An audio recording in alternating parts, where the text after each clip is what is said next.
আসসালামু আলাইকুম রহমতুল্লাহ।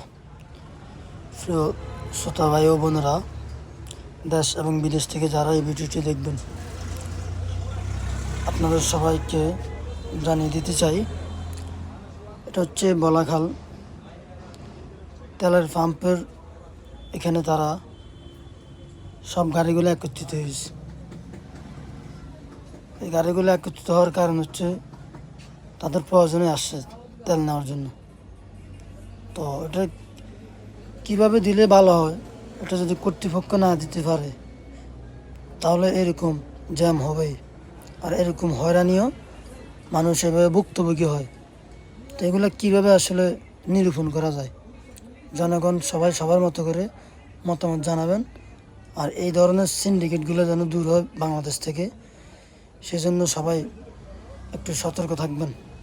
আর এইভাবে যেন আর সিন্ডিকেট না হয়, সিন্ডিকেট